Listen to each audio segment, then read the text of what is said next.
Welcome to self-discoverywisdom.com, formerly known as Self-Discovery Media. On these podcasts, you're going to hear people who speak from the heart. They've taken the journey in life. Many things have happened to them, but they've changed it to happening for them. And in their strength, their courage, they've discovered their abilities and their wisdom, and they are now sharing it here with you.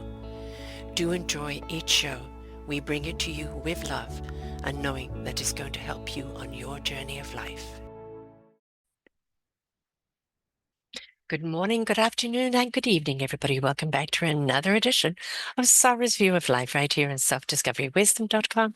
I'm your host, Sarah Troy. So what am I going to talk about today? Well, a balanced Libra. I'm a Libra, 6th of October, just turned 70. And I was looking at my horoscope today, and this is what it said. Today, part of yourself wants to be in connection with others, while the other part simply wants to focus on yourself and your own well-being. Creating a balance between these two polarities will help you go through the day with ease. Others may need your attention more than usual today. They may require your emotional support and need for wise advice. While this position often refills your self-confidence, it's also the potential for you to deplete tremendously. This is why caring for your needs is paramount today. You can ensure that you have enough energy to spare with others, but you have all the talents available to create your destiny. You must learn to change your self-talk to promote self-confidence rather than self-abasement. Today, get back to practicing one of your favorite mediums. Commit to giving it some time every day to improve your techniques. 15 minutes a day will be enough. This new habit will show you how much improving your practice will give you enthusiasm, drive, and confidence of self. And I found it quite interesting because I think that's kind of, as a Libra, polarities, what I need for myself to replenish myself, or things that I need to get done, and what others need from me that pull me away from kind of the other things that I want or need to do, or even time invested in me. Is it a woman's thing? Is it a Libra's thing? Because we are the scales constantly trying to balance. Is it a societal determination of you need to be at all? Where does it come from? Now, I think it's innate in my personality trait to be like this. I'm very loyal to the work that I do and what people need from me. But at the same time, yes, it's always that balance of how do I take care of me? And so balancing our scales, right? I talk about this often because it is a challenge for me. When do we say no? Now, interestingly enough, this week, I had one person who postponed on me, actually two people that postponed on me. So they couldn't come this week due to something happening in their lives. They could not attend. Too late to get other people on short notice. So that's 2 shows down this week. And I normally do 4 a week. You're only going to get 2 this week. But that's okay. I have other little things that I needed to get done. I've got a very busy weekend coming up. I've been sick for the last 2 weeks. So it's not overexert myself, wear myself out before I am demanded elsewhere again. How do we find our balance in life, whether you're a Libra or not, to what really needs to be done, the commitment, and you're going to step up and do it too? It's okay if I take a back seat on this one, or if I just postpone it for another time, or I just simply say, no, unavailable. We've been brought up, especially in our generation, my older generation, that we need to be it all, that we need to step up and be it all for everybody. And that is just not feasible. Being it all for everybody else means being less for yourself.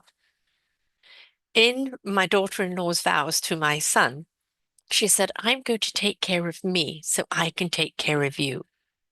And that sentence hit me because I wasn't brought up to take care of myself. I was brought up to take care of everyone else at the expense of yourself. And that was just what was expected and what you had to do. And she's right. If you don't take care of yourself, how can you take care of others? Now, there are times you have to put yourself out and it's going to cost you a bit of energy. But then you find that rebalance and recalibrate and go, okay, I need to rejuvenate. But It is about that balance, isn't it? That willingness to say no, or the willingness to say, the universe did it for me. Postponed 2 shows this week. So yesterday I had some running around to do. I had some chores I had to do, which would have been at the end of the day and a mad rush rather than me leisurely doing it. And I even took myself out for a cup of coffee and some pumpkin soup. And those are little treats that we do for ourselves that kind of pick us up. This weekend, my little grandson is having ear tubes put in, so I am going. We have to have it done in another city. So I'm going with my daughter and son-in-law to look after the other child while this one is in hospital. It's just a day surgery. And also, I have to visit my old landlady. She was 91, who misses me and can't wait to see me. And I have to stay a couple of nights.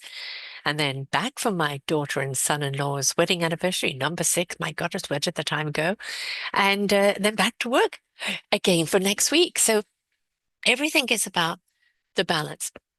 I have a list right here. Do this, do this, do this, do this, do this, and they've all got to get done today. That's okay. Because I had the postponement, I have that time and I can do it. And I know I can be very efficient at these things. It's just putting yourself in gear. Now, I'm a person with ADD. One of the biggest problems we have is getting into focus. Once we're in focus, we're captured, and then we're really focused and we really do get things done. But sometimes it's like you're heading straight towards what you need to do, and you veer to the left and to the right and up and down and everything before you get there. And when you finally get there, you're engaged. It's the getting there. And that sometimes can be a bit of a challenge. But I am a Libra, and I have my entire life dealt with trying to balance things out, weigh the pros and cons, or, is it, can I do it? And it has been a challenge for me because I I was a people pleaser. I wanted to do everything for everyone else. And then I would feel that pushback on my chest. Sarah, stop it, stop it, stop it. You're being depleted. This person doesn't deserve that or is taking advantage of it. And as the age has gone, the years have gone by, I've learned to kind of say, no, I can't. Um, and balance things out. I rarely, rarely, rarely ever cancel a show when I'm sick. I had almost pneumonia, and I did shows during it. Yeah, I felt like doo-doo, but I did them because my commitment is there. I have to be absolutely dire sick. I do cancel shows if my grandkids are sick and I have to look after them. They're that first priority. But that is me standing up to my commitment. I will do when I'm committed to doing something. But when there's things like, oh, you need to get done, and oh, I can do them tomorrow, it's sometimes hard to focus on that. And balancing it all out. Well, you've got to do this today so you can do that tomorrow. And it is hard. It is hard. Librans are also for justice. We want to weigh things up. I've just had a conversation with a lovely lady about the Republicans and the Democratic Party, the pros and the cons. It was quite interesting of how much that she was unaware of that. Here I am in Canada that I'm seeing, not through the regular news, because I always feel that's tainted, but through other parties that are going more in depth and breaking things down. And it was nice to be able to have a conversation with somebody that was on the other side without the hate rhetoric, because the common denominator of what we stood for in life was love. Love of who we are, why we are, the love of our life, and the love of the service that we bring, the love of other people, because love is the currency. And even though we may approach that love differently, use it in different ways, have different journeys for that love is the common denominator. But sometimes it's not just enough to be in that state of love, that we do need to have knowledge and we do need to have the wisdom to discern what that knowledge really is. Is it true? Isn't it true? Weigh things up. Back to the weighing things up, back to the scales of what is the impact of it and what we're meant to do with it. And, I'm always saying that no shame, no blame, but we do have to have accountability and responsibility for our actions. I've done plenty of things in my life in ignorance that I'm not proud of. But now I know better and shudder at the things that I did do. I will not do those things again because I know better. But that doesn't mean I'm not going to make mistakes down the road, because there's still plenty I don't know. But the more we're aware, the more we care, and the more we pay attention, and the less likely we're going to make those faux pas. And that really comes down to that, again, balancing information. Don't be reactionary, respond, not react. Um, is it true? Do your research. Um, are you being honest with yourself? That's a big one. And all of these things are really, really important, because when we do that, then we truly are coming at something from the base of certain amount of knowledge. Not at all, but a certain amount of knowledge, which is important to have. So, yeah, my Libra has said today this and that, and really it could apply to every day. And for a Libra especially, it is about the balance, because if we go off kilter, we can't get anything done. We're feeling lopsided, and we're trying to go in a straight line, and all we're doing is veering off to one side or the other. And especially with ADD, which kind of has you going round in circles. So I think that it's really important that we actually know who we are. I'm a true colors coach, the 4 key personality traits. I also, in my past life, which I still do now and again, is the Discovery of Self program, which is your true colors, which is your astrology, Chineseology, and numerology, looking at the common denominators of who you are, your traits that are just built into your DNA. What are the strengths? What are the weaknesses? What can you improve on recognizing what you just can't do anything about, and which you maybe have to delegate to others and don't try to do. And it was also, along with that, the path that lay before you. You had to walk it, but it was a path of opportunity. And when I did that, it was always so surprising for the people I did it with, of them. I never knew I did that, or I wasn't paying attention here, or that's the reason why I keep doing that. And I think when we're self-aware of what our human trait is, what our soul, heart, and spirit trait is, what our heart desire is, and we know who we are, the strengths and the weaknesses, what we can improve on the weaknesses, and what we just simply will never, ever be able to grasp, and how we need to bring other people in to be that strength. We become better human beings, and we find that equilibrium and that balance that we're looking for. Doesn't mean it's perfect. It doesn't mean we're not going to get wobbly along the line, but it means that we have the skills and the tools to kind of assess, why have I been thrown off kilter? What is it that feels threatening to certain personality traits or certain characteristics about me that has thrown me off kilter? What is the universe trying to tell me? You always say the universe gives you a kiss, kiss, and a wink, wink. And if you don't pay attention, along comes the cosmic 2x4. I've had a few of those because sometimes I'm slow. There's a wonderful book called Who Moved My Cheese? You hear me talk about it a lot, about 2 men, metaphorical, and 2 mice that live around abundance of cheese. And one day the cheese is gone, and it's the reaction around that cheese. There's hem, ha, sniffy, and scurry. Well, sniffy and scurry go sniff out and scurry around for more cheese. That cheese is gone. Let's go look for elsewhere. Ha is like, I just don't know what to do. Where do I even start to look? I'm beginning to feel hungry, and then desperation sets in. I better go looking. Where is Sniffy and Scurry gone? Let's see if they found anything. But Hem is like, give me back my cheese. Who do I sue? Who do I kill? Who do I this? I'm not going until you give me back my cheese. And the book is all about change and how to adapt to change. And I think we have to look at that personality trait in us. Are we a Hem, where we hate change, where we don't want to be accountable for the change that's needed? We just want things to be the same and give me back, and don't realize that that change is actually a gift. It's an opportunity. It's a possibility of growth.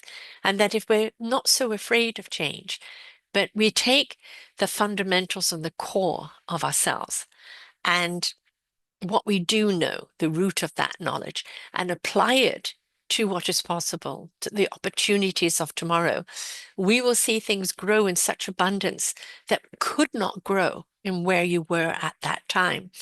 Change is inevitable. It's happening all the time.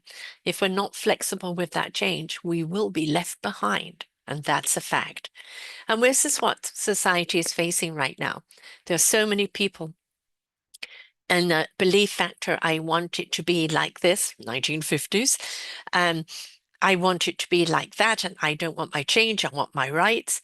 And the change has already happened. And the reason why they're so resistant is because they know the change has already happened. They're unwilling to change, and they'll do anything they can in order to try and keep things the same. But it's futile.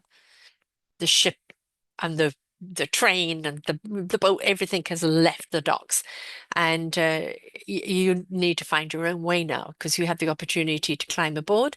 You didn't, so now you need to find your own way. Or if you don't want change, then stay where you are. But without any growth, where is your future? All right. Sometimes the growth is painful. And sometimes the growth is at ease. So again, it comes down to just what's going on in life, what's going on in society, what's going on in the world, what is going on with inside of you. And it's kind of paying attention. Outside, there's a lot of turmoil right now. An eye for an eye, people making themselves blind, trying to kill each other off because out of what? Difference in religion or difference in this and that. It's like so painful to watch. And you've got divide amongst politicians, and you've got people nitpicking instead of looking at the absolute root facts. And we become reactionary and almost hysterical and start defending things that in our own rationality we would never defend or we would never accept. But we get caught up in that wave and lose our balance altogether and follow a trend or hysteria. And then if we manage to take a breath at any time and become rational again, we go, what the hell am I doing? How did I get here? And it's time to take a step back and to review, recalibrate, rebalance myself, and look at the pros and cons of each side before I make a decision. And I think that's where we are as a human race right now. In your own personal life, where is your balance? When you look at life on the outside, where is your balance? Your contribution, because we all pay rent here on earth, your service, your ability to share your gift, but they also the rejuvenation of what you need in order to keep on giving your gift and asking the questions, be willing to hear answers. You can still be steadfast in many of your principles, and for me, it's very principled. If you're not for the advancement of humanity, if you're not for caring, compassion, consideration, love, then I cannot align with you because I think if you come from the heart, you allow your soul to be your compass, God, universe, spirit, source, energy, whatever is your choice. But we allow that to be our compass, our wisdom, and gives it to the heart in truth and gives it to our spirit in action. Our mind will find the clarity it knows when it needs it in that now. And then we can see things more clearly. We're more balanced than what we see, and we can make better decisions. So as a Libra, it's constantly about keeping my balance. But Libra or not, I think it's part of being a human being. That balance and that equilibrium. Now, that doesn't mean rigid, making sure that nothing's bending. The whole thing about life is flow, up and down, up and down. Our DNA is a spiral. Our energy is frequency. If you look at it, it's waves. Everything about it is in flow, is in rhythm. And this is where we need to keep our balance. A beautiful flow, teeter-tottering up and down without the extremes. We don't want an extreme down, an extreme up. We want to keep it as equilibrium going up and down in a beautiful flow. And then we can have that clarity that we need in order to move forward. So I'm going to pay attention today, get the things I need to do, and then take a little time for me. And that's okay. Because if I'm not rejuvenated, how can I give to you? So ask yourself, whom are you doing it for? Are you sacrificing yourself doing it? Are you well balanced in yourself, in your equilibrium, in the core of your being? Are you being pulled this way or that way?